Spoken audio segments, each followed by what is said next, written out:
একটা ভিডিও দেখে আলাপ আসি, ওই ভিডিও নিয়েই আলাপ। আসেন দেখেন।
সরকারি মেডিকেল কলেজ,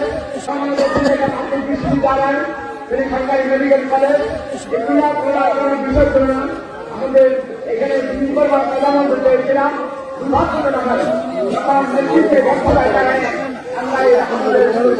হয়নি। যারা নতুন করে ওয়াদা দিচ্ছেন তারা পূরণ করবেন। তারা অধীর করছিলেন কেন করেন নাই, বর্তমান তাদের উপরে অভিযোগ তারা অধীর করছিলেন কেন করেন নাই, বর্তমান তাদের উপরে অভিযোগ রাখতে পারবেন।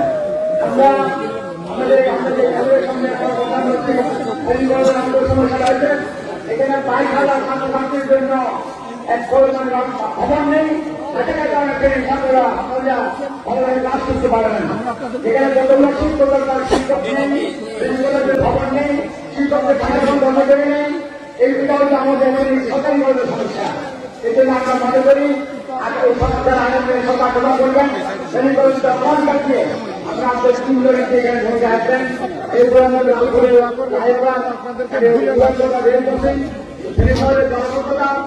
একজন বয়স্কা মা হঠাৎ করে এসে আমাকে জড়াই ধরছেন, উনি কান্না শুরু করেছেন। আমি তো তাকে ছুঁড়ে মারতে পারি না, তিনি তো জাতির মা, আমার মা, তাকে সম্মান করে আমার দায়িত্ব। তা নিয়ে এক শ্রেণীর ইতর দেখলাম বুলিং শুরু করেছে। তোদের কি মা নাই? জুলাইকে তোরা স্বীকার করিস না? যদি জুলাইকে ধারণ করিস তাহলে এমন একজন মাকে কেন তোমরা অপমান করছিস? সম্মানিত বন্ধুগণ, এখানে যুবকরা আছেন, দেখেছেন ঘায়ল করতো, সেইটা বললে আপনি আওয়ামী লীগ হয়ে যাবেন। তাই হয়েছে। আপনি জামাতকে রাজাকার, স্বাধীনতা বিরোধী, পাকিস্তানপন্থী কিছু বইলাই দমাইতে পারবেন না, উল্টা জামাতের লাভ হবে।